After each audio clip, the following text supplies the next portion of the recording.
வணக்கம். Group 1 mains எக்ஸாமினேஷனுடைய first paper வந்து பார்த்திங்கன்னா modern Indian history and culture அப்படிங்கக்கூடியது. இது வந்து கிட்டத்தட்ட நமக்கு வந்து 100 மதிப்பெண்கள். இப்போது இந்த பேப்பருக்கு நம்ம எப்படி ப்ரிப்பேர் பண்ணுறது, எப்படி நம்ம வந்து விடை எழுதுவது, அப்புறம் எந்த பெர்ஸ்பெக்டிவில் நம்ம ப்ரிப்பேர் பண்ணுறது, ஒரு சிலபஸ் டீகோடிங், இது எல்லாத்தையும் நம்ம பார்க்க போகிறோம். அதே நேரத்தில் வந்து பார்த்திங்கன்னா ப்ரீவியஸ் இயர் கொஷின் பேப்பர் இருக்குது இல்லையா, அதையுமே வந்து நான் டிஸ்கஸ் பண்ண போகிறேன். சரியா? ஸோ ஹிஸ்ட்ரியை பொறுத்த வரைக்கும் வந்து பார்த்திங்க அப்படின்னா இந்த மாடர்ன் ஹிஸ்ட்ரி கல்ச்சர் சிலபஸை பொறுத்த வரைக்கும் நான் ஒரு 3 கேட்டகரியாக வந்து பிரிச்சுப்பேன். முதல் கேட்டகரி என்னென்னு பார்த்திங்க அப்படின்னா இந்த ஐஎன்எம், அதுக்கு முன்னாடி வந்து பார்த்திங்கன்னா த அட்வென்ட் ஆஃப் யூரோப்பியன் இன்வேஷன்லேருந்து ஐஎன்எம் வரைக்கும் வந்து என்ன நீங்கள் எடுத்துக்கலாம். இது ஒரு கேட்டகரி. ரெண்டாவது வந்து பார்த்திங்கன்னா role of Tamil Nadu in freedom struggle அப்படிங்கக்கூடிய ஒரு மேஜர் குரூப்பிங்காக பண்ணுறேன். மூணாவது வந்து பார்த்தோம் அப்படின்னா கண்டெம்ப்ரரி இந்தியாவினுடைய சமகால வரலாறு, அதே நேரத்தில் வந்து ஆர்ட்டு, கல்ச்சர், இந்த மாதிரியான விஷயங்கள் இருக்குது இல்லையா. இந்த 3 கேட்டகரியாக நான் இந்த சிலபஸை வந்து பிரிச்சுக்கிறேன். ஸோ நீங்களும் இந்த மாதிரி குரூப்பிங் பண்ணிட்டீங்கன்னா எந்த ஏரியாவுக்கு அதிக முக்கியத்துவம் கொடுக்கணும், எந்த ஏரியாவுக்கு வந்து என்ன குறைவாக முக்கியத்துவம் கொடுக்கணும் அப்படிங்கிறது உங்களுக்கு புரிய வரும்.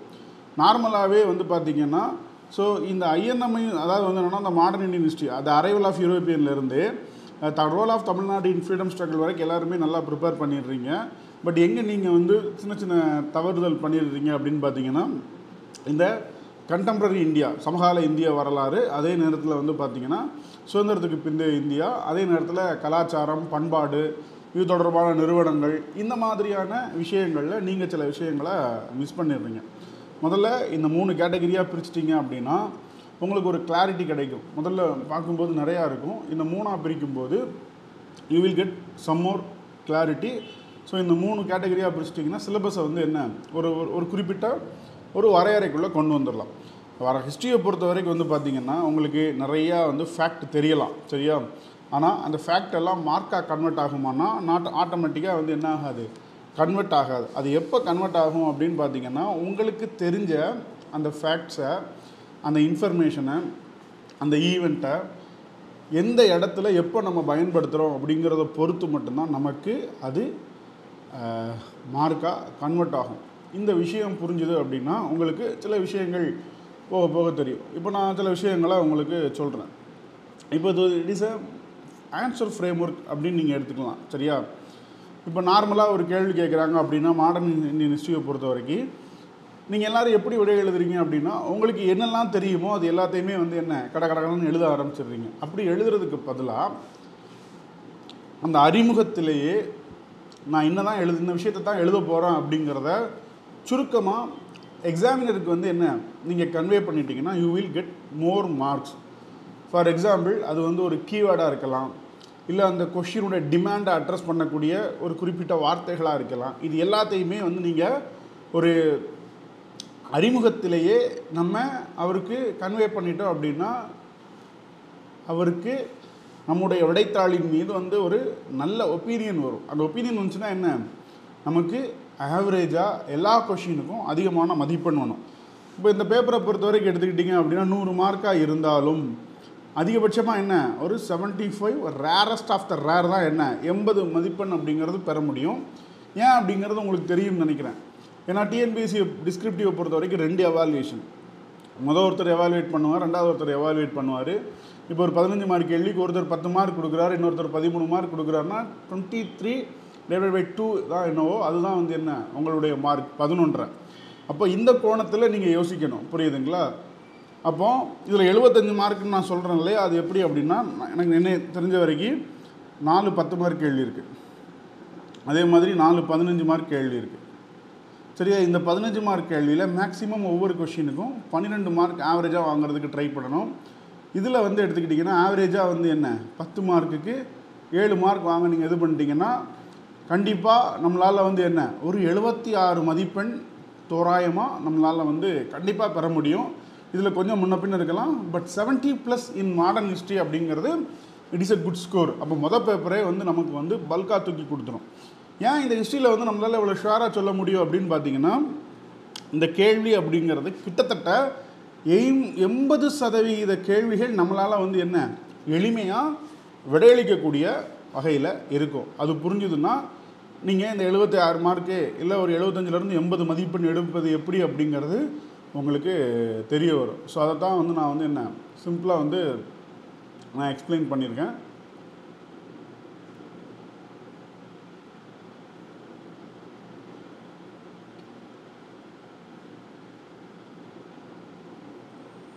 இப்போ அதே மாதிரி வந்து பார்த்திங்கன்னா இதுக்கு வந்து எப்படி விடை எழுதுறது ஆரம்பிக்கிறது அப்படிங்கிறத பொறுத்த வரைக்கும் ஒரு கேள்வி கேட்குறாங்கன்னா பொதுவாக ஒரு வரலாற்று ரீதியில் இருக்கணும். அந்த வரலாற்று ரீதி அப்படிங்கிறது ஒரு ஃபேக்டாக இருக்கலாம், ஒரு இயராக இருக்கலாம், ஒரு ஈவெண்ட்டாக இருக்கலாம், ஒரு பர்சனாலிட்டியாக இருக்கலாம், ஒரு அக்ரிமெண்ட்டாக இருக்கலாம், ஒரு போர், ஒரு வார், போர் இல்லைன்னா வார், இந்த மாதிரி ஒரு எது வேணாலும் இருக்கலாம். ஸோ இது ஒரு கேட்டகரி. சரி, ஹிஸ்ட்ரியை பொறுத்த வரைக்கும் மட்டும் நம்ம ஒவ்வொரு சப்ஜெக்ட்டுக்கும் நம்மளுடைய ஸ்ட்ராட்டஜி அப்படிங்கிறத வந்து மாற்றணும். இப்போது இது மட்டும் இல்லாமல் சில இடங்களில் வந்து சில ஹிஸ்டாரிக்கல் கோட்டை வந்து என்ன நம்ம அந்த மேற்கோள்களை நம்ம வந்து கொடுக்கலாம். அந்த ஹிஸ்டாரியன் அப்படிங்கிறது எல்லாருக்கும் தெரிஞ்சவங்களாக இருக்கணும். உதாரணத்துக்கு வந்து பார்த்திங்கன்னா ஒரு பிபின் சந்திரா அப்படிங்கக்கூடியவரை கொடுக்கலாம், சதீஷ் சந்திரா அப்படிங்கக்கூடியவங்களை கொடுக்கலாம். அதே மாதிரி தேசிய தலைவர்களில் நம்ம நேரு, காந்தி, அம்பேத்கர் இந்த மாதிரியானவர்களுடைய விஷயத்தை வந்து நம்ம கொடுத்து இது பண்ணும்போது இது பண்ணிக்கணும். சரியா?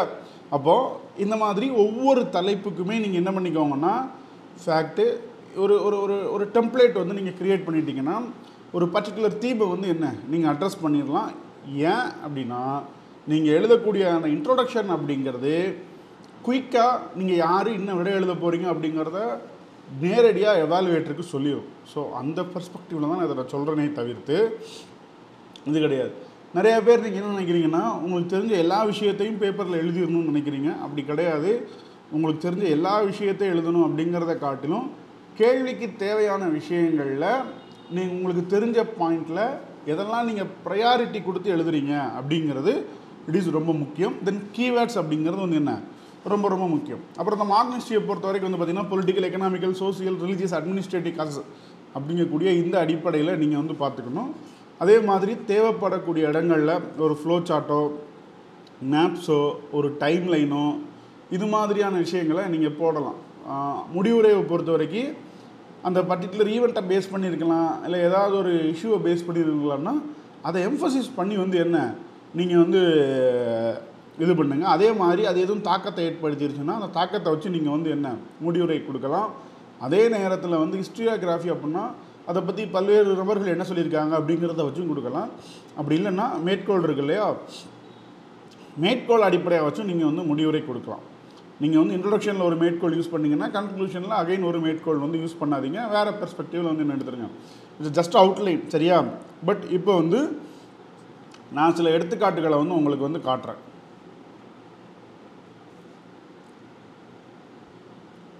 ஸோ இப்போ சிலபஸில் எடுத்துக்கிட்டிங்கன்னா என்ன டாபிக் அப்படின்னு பார்த்தீங்கன்னா அரைவல் ஆஃப் பிரிட்டிஷ் ரூல் அப்படின்னு இருக்கு. சரியா? இப்போ advent of European consultation of British ரூல்னு இருக்கு இல்லையா. இப்போ இந்த கேள்வியை முதல்ல வாசிக்கலாம். Explain the factor that led to the success of British in establishing their supremacy over the European powers in Indian princely state. தமிழில் இதே இதை நான் உங்களுக்கு வந்து காட்டுறேன்.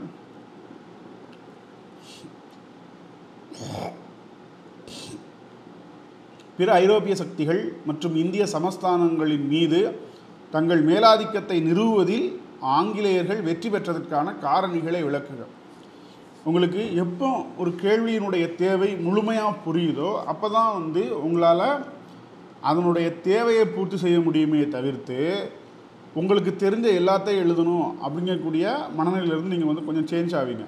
இப்போ இந்த கேள்வியை பொறுத்த நான் டிமாண்டை மட்டும் வந்து என்ன இது பண்ணுறேன். இந்த ஃபஸ்ட்டு ஃபேக்டர் என்னன்னா the factor that led to the success of British இது வந்து இது supremacy over the European powers and Indian princely state. நல்லா தெரிஞ்சுக்கோங்க. இந்திய சமஸ்தான அரசுகளின் மீதும் பிற ஐரோப்பிய சக்திகளை காட்டிலும் மேலாண்மை வெற்றி பெறுவதற்கு ஆங்கிலேயருக்கு என்ன காரணிகள் அப்படிங்கிறது. ஸோ ஒரு 3 இதாக வந்து என்ன நாம் இதை பிரிச்சுக்கலாம். சரியா? Factor led to the success of the British at supremacy over the European powers and the Indian princely states அப்படிங்கக்கூடிய ஒரு விஷயம் இருக்குது. ஸோ இதுதான் கேள்வி. பார்க்குறதுக்கு ரொம்ப எளிமையான கேள்வியாக இருக்கும். இப்போ இதுக்கு நம்ம எப்படி இன்ட்ரொடக்ஷன் ஆரம்பிச்சிருக்கோம் அப்படிங்கிறத பாருங்கள். ரொம்ப சிம்பிளான இன்ட்ரொடக்ஷன் தான் இருக்கும். மிஞ்சி இப்போ 4 வரி தான். எப்படி ஆரம்பிக்கலாம் அப்படின்னு பார்த்தீங்கன்னா, initially arriving as maritime traders the British East Indian Company skillfully leveraged Europe's commercial rivalries and India's political fragmentation, transformed itself to a humble petitioner in Mughal courts and the subcontinent undisputed leader. நல்லா பார்த்தீங்கன்னா ஒரு trade to டெரிட்டரிங்கிறத நம்ம முதல்ல சொல்லிட்டோம். ஒரு வர்த்தகத்துக்காக வந்து முகலாய ஆட்சியில் ஒரு வர்த்தகத்துக்கு அனுமதி கேட்கறதுக்காக இருந்த ஒரு நிறுவனம் வந்து என்ன, இந்திய துணைக்கண்டத்தின் தடையில்லாத ஒரு தலைவராக உயர்ந்துருச்சு அப்படின்னு நீங்கள் சொல்லும்போது என்ன ஆகிடுது அப்படின்னு பார்த்தீங்கன்னா, you clearly understand the demand of the question. சரியா?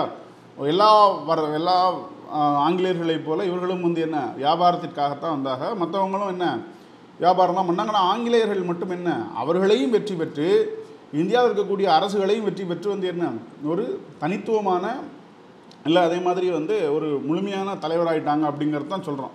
அப்போது இந்த இன்ட்ரொடக்ஷனே வந்து பார்த்திங்க அப்படின்னா இந்த சுப்ரீமசி அப்படிங்கிறத எப்படி சொல்லுது, நம்ம நார்மலாக சொல்லலாம். பட் இருந்தாலும் முகலாயர் நீதிமன்றத்தில் ஜஹாங்கீர் கிட்ட வாங்க அதை கூட நீங்கள் வந்து ஆட் பண்ணிக்கலாம். அப்போது வரிகள் வந்து ரொம்ப எளிமையானதாக இருக்கலாம். அதே நேரத்தில் வந்து என்ன, இட் இஸ் மோர்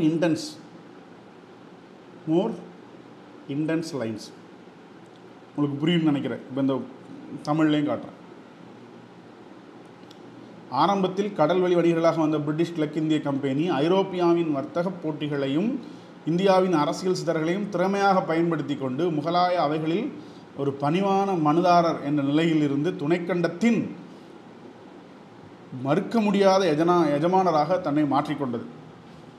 இந்த இன்ட்ரொடக்ஷன் அப்படிங்கிறது ரொம்ப சிம்பிள். பட் ஆனால் இது இப்போ அடுத்த 2வது பார்ட்டுக்கு வரும். ஏன்னா இதில் வந்து 2 கேள்வி கேட்டிருந்தான். என்ன கேட்டிருந்தான் அப்படின்னா, நம்ம ஆல்ரெடி பார்த்த மாதிரி இந்திய சமஸ்தானங்கள் மீது தங்கள் மேலாதிக்கம், அதே நேரத்தில் வந்து என்ன, ஐரோப்பிய சக்திகள் மீது. அப்போ எப்படி சப்கட்டிங் கொடுத்துருக்குன்னு பாருங்கள். முதல் விஷயம், ஐரோப்பிய போட்டியாளர்கிட்ட என்ன பண்ணுவோம், இந்த நாவல் சுப்ரீம். போன வருஷம் ஒரு கேள்வி கேட்டிருந்தான் இல்லையா, ஒரு குரூப் 1 மெயின்ஸில், அதை ஒரு பாயிண்ட்டாக யூஸ் பண்ணிக்கலாம். இங்கிலாந்து வங்கியிடம் இருந்து வலுவான நிதி ஆதரவு, பிரெஞ்சுக்காரரோடு ஒப்பிடும்போது தாய்நாட்டில் குறைந்த தலையீடு, கர்நாடக போர்களில் தீர்க்கமான வெற்றிகள். இதெல்லாம் வந்து யாருக்கு எதிரானா, ஐரோப்பியர்களுக்கு எதிராக. நீங்கள் இதில் டச்சுக்காரரை இன்க்ளூட் பண்ணிக்கலாம், போர்த்துகீசியரை இன்க்ளூட் பண்ணிக்கலாம், யாரை இல்லை எல்லாத்தையும் இன்க்ளூட் பண்ணிக்கலாம். ஆனால் பட் ரொம்ப சிம்பிளான விஷயந்தான். ஆனால் இந்த விடை அப்படிங்கிறது வந்து என்ன, இட் இஸ் ஸோ சிம்பிள். ரொம்ப வந்து டெக்னிக்கலாக இல்லை, ஆனால் ரொம்ப சிம்பிளாக இருக்குது. பட் என்ன டிமாண்டோ அதை ப்ராப்பராக அட்ரஸ் பண்ணுது. 2வது சப்கெட்டிங்கை பாருங்கள், உயர்ந்த இராணுவ தொழில்நுட்பம் மற்றும் ஒழுக்கம் பிரிட்டிஷ் கிட்ட. ஏன்னா அவங்ககிட்ட டெக்னாலஜி உண்டு இல்லையா, நம்ம நிறையா இதில் ஒவ்வொரு முடியுமோ படிப்போம். இந்த மாதிரி ஆங்கிலேயர்கள் இந்த போரில் வெற்றி பெறுவதற்கான காரணங்களை ஆராய்க அப்படின்னா அவர்களிடம் வந்து என்ன இருந்துச்சு, தொழில்நுட்பம் சிறப்பாக இருந்துச்சு. இந்தியர்களிடம் வந்து என்ன, மிக பழமையான தொழில்நுட்பம்னு படிச்சிருக்கோம். அதை வந்து எப்படி மாற்றிருக்கோம் அப்படின்னு பார்த்தீங்கன்னா, உயர்ந்த இராணுவ தொழில்நுட்பம் அப்படிங்கக்கூடிய இதில் பார்த்துருக்கோம். அதே நேரத்தில் சிறந்த தலைமை, ராபர்ட் கிளைவ், வாரன் ஹேஸ்டிங்ஸ், வெல்வெஸ்லி. அதுக்கப்புறம் ஒரு முக்கியமான விஷயம்னா பிரித்தாள் டிவைட் அண்ட் ரூல் பாலிசி, துணைப்படை திட்டம் மற்றும் மாரிசிலப்பு கொள்கை போன்ற கருவிகள், நீண்டகால போர்களை தாங்கும் பொருளாதார வலிமை. இப்போ இந்த கேள்வியினுடைய தேவைக்கு ஏற்ற மாதிரி ரொம்ப சுருக்கமாக தான் எழுதியிருக்கோம். ஆனால் அதே நேரத்தில் வந்து பார்த்திங்கன்னா இந்த கேள்வியினுடைய தேவையை வந்து இது வந்து பூர்த்தி செஞ்சிருச்சு. சரியா? முடிஞ்சு போனால் என்ன, ஒரு இந்தியன் மேப் போட்டு அதில் இந்த இடத்தெல்லாம் வந்து என்ன இது பண்ணிக்கலாம், டைம் லைன் எது வேணாலும் போட்டுக்கலாம். சரியா? இதில் கீவேர்ட்ஸ் அப்படிங்கிறது இதெல்லாம் இருக்கிறதுனா எழுதும்போது மெர்கண்டலிசம், கர்நாடிக் வார், பிளாஸ்டிக் போர், அதுக்கப்புறம் வந்து subsidiary alliance, doctrine of lapse, divide and policy, அதுக்கப்புறம் வந்து ட்ரேட் பிளேசஸ், அதுக்கப்புறம் ஃபோர்ட் கோட்டை கட்டுதல், இந்த மாதிரி விஷயங்கள்லாம் நீங்கள் கீவேர்டாக இருக்கணும். ஏன்னா இது எல்லாம்னா அவர்களை வந்து ஒரு வலிமையானவர்களை ஆக்குவதற்கு ஒரு வழிவகை செய்தது. அப்போது முதல்ல நம்ம சிம்பிளாக எழுதுறதுக்கு நம்மளை முயற்சி பண்ணிக்கணும். அதே நேரத்தில் அந்த சிம்பிளாக எழுதக்கூடிய அந்த அறிமுகம் அப்படிங்கிறது என்ன, ரொம்ப ஒரு இன்டென்சிவாக இருக்கும். சரியா? The humble petitioner in Mughal courts to the undisputed leader of the subcontinent. பாருங்க. ஓகே, முடிக்கும்போது the consolidation of power was not a single event but a century-long process of calculated military, diplomatic and economic maneuvers which ultimately laid the foundation for the British Raj and its subsequent drain of wealth.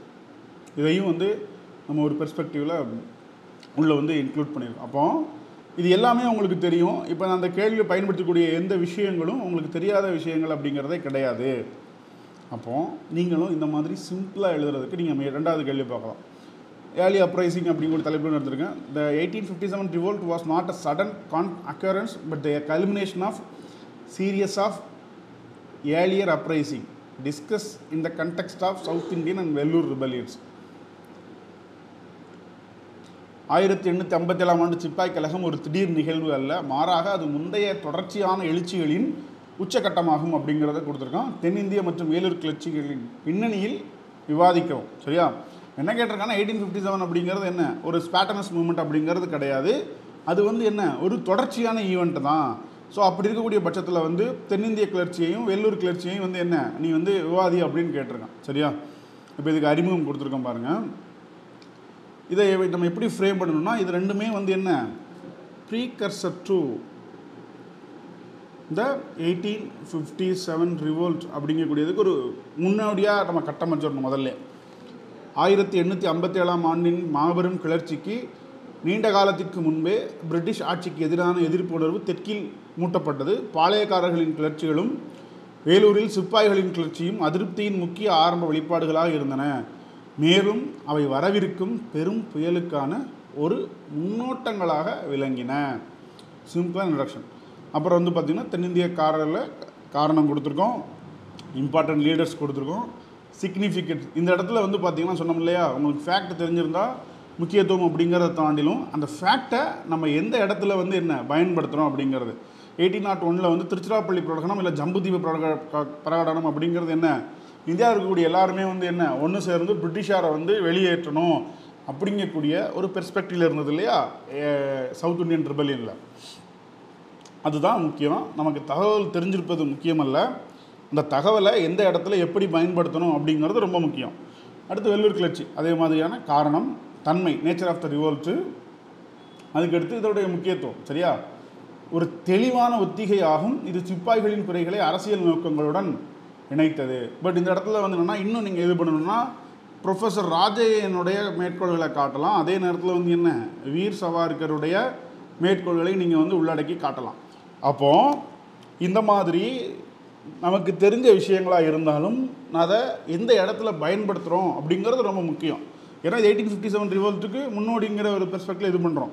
ஏன்னா இதுவுமே வந்து பார்த்திங்கன்னா ஒரு ஆரம்பகால அழைப்பாக இருந்துச்சுன்னு சொல்கிறோம். அதே நேரத்தில் வந்து பார்த்திங்கன்னா ஒரு வன்முறை சிப்பாய் கழகம். சரியா?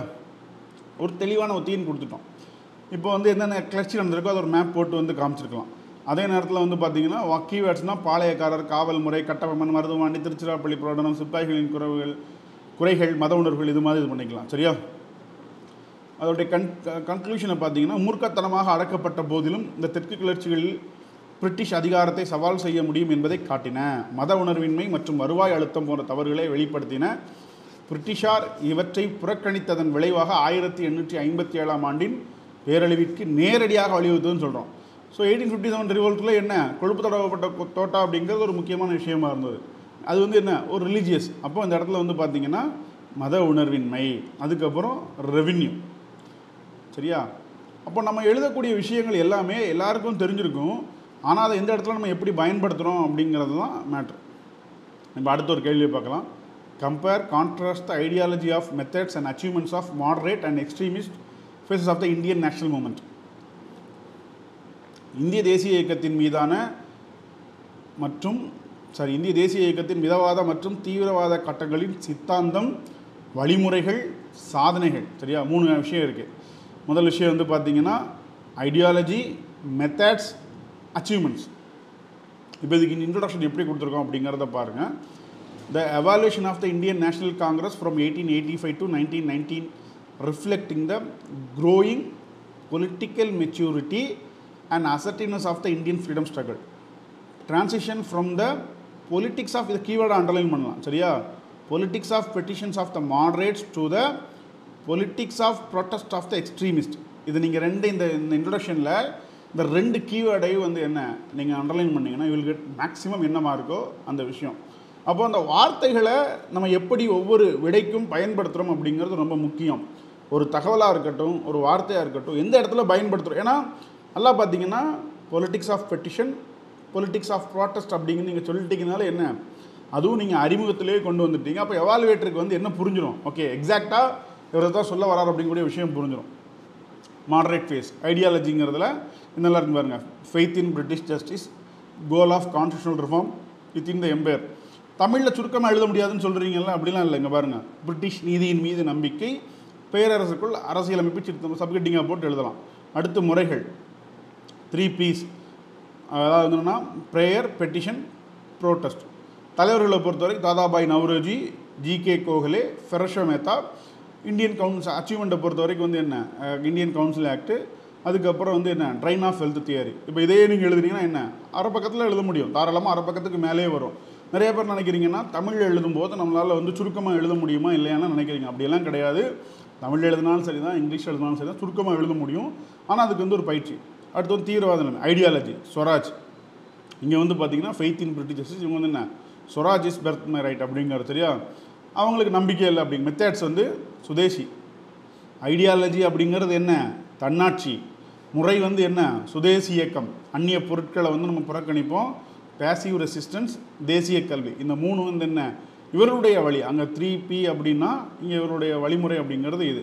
அடுத்து லீடர்ஸ் லால் பால் லால். அச்சீவ்மெண்ட்ஸை பொறுத்த வரைக்கும் வந்து பார்த்திங்கன்னா த மாஸ் மொபிலைசேஷன் ஆஃப், ஒரு மிகப்பெரிய அளவில் வந்து பார்த்திங்கன்னா வெகுஜன திரட்டலை வந்து இந்த எக்ஸ்ட்ரீமிஸ்ட் ஃபேஸ்ட் அப்படிங்கிறது வந்து என்ன கொண்டு வந்தது.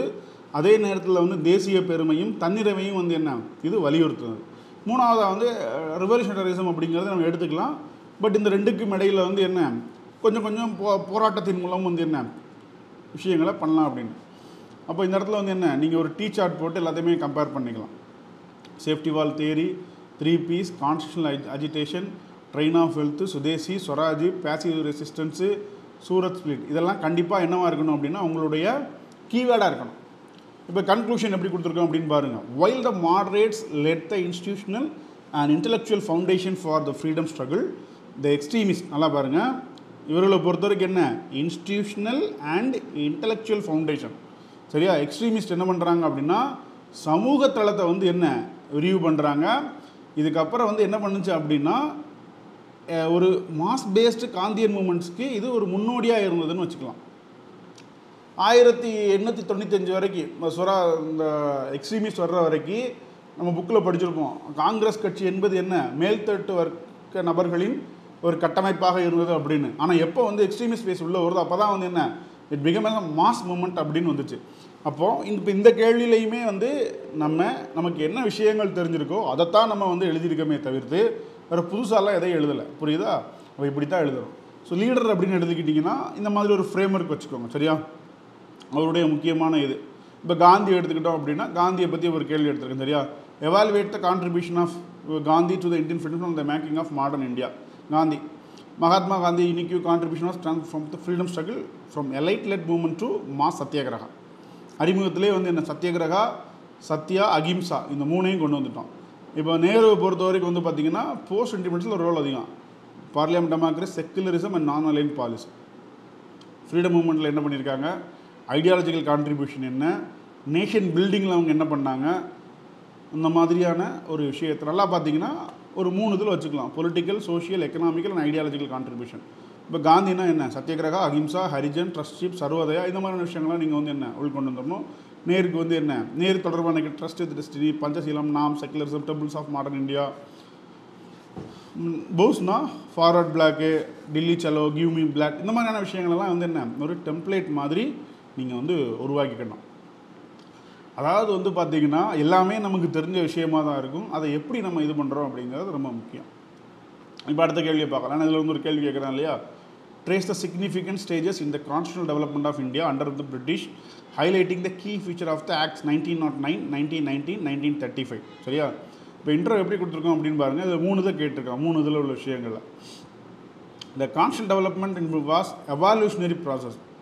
தொடர்ச்சியாக வந்து என்ன மேம்பாடு அடைந்து கொண்டிருக்கக்கூடிய ப்ராசஸ் சரியா. By series of act where the less gift of imperial generosity and more calculated response to the growing nationalist pressure, gradually transferring power while retaining ultimate control. இது ரொம்ப முக்கியம். நமக்கு படிப்படியாக அதிகாரத்தை கொடுத்தாலும் வந்து என்ன முழுமையான கட்டுப்பாடு அவங்கக்கிட்ட தான் இருந்தது சுதந்திரம் அடையக்கூடிய வரைக்கும். அப்போ இந்த மாதிரி ரொம்ப டு த பாயிண்ட் இன்ட்ரோடக்ஷன் எழுதும்போதெல்லாம் 3 லைன் தான்.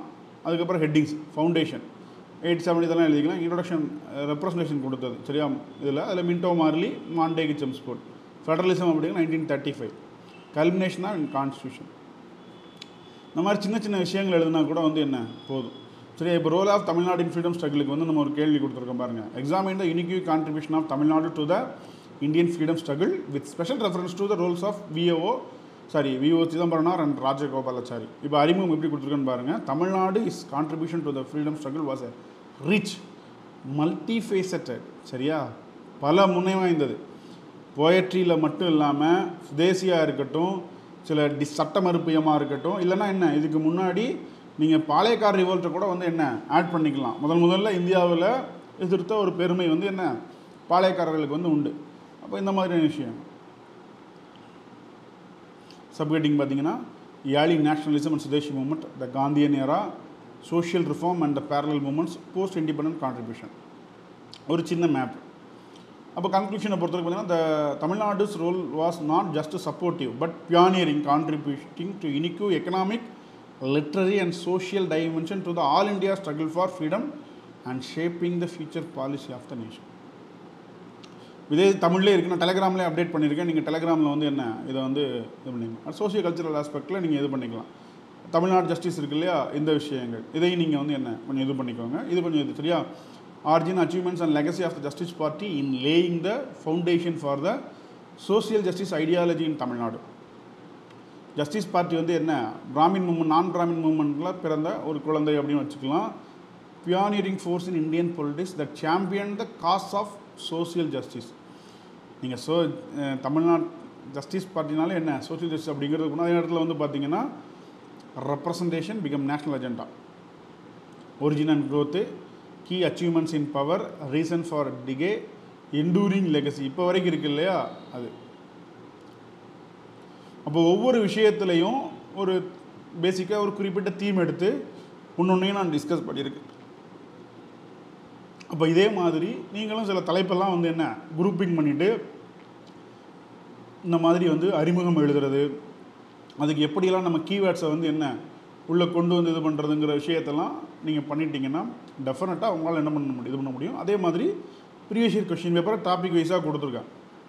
Advent of European invasion, advent of Europeans, colonialism and imperialism, establishment, expansion, consultation of British rule. 2019 கேட்ட கேள்வி நாவல் சுப்பீரிட்டி ஆஃப் த இங்கிலீஷ் அப்படிங்கக்கூடியதில் கேள்வி கேட்டிருக்கான். ரெண்டாவது வந்து பார்த்தீங்கன்னா establishment of British rule, Anglo French rivalry which means Carnatic wars, சரி இல்லையா. அடுத்து சவுத் இந்தியன் ரிபெலியன், தமிழ்நாடு சார்ந்து யாழி அப்ரைசிங், வெள்ளூர் கழகத்திலேருந்தே வந்து பார்த்திங்கன்னா 2 கேள்வி கேட்டிருக்கான். அடுத்து பீஸ் அண்ட் அப்ரைசிங்கில் ஒரு கேள்வி கேட்டிருக்கான்.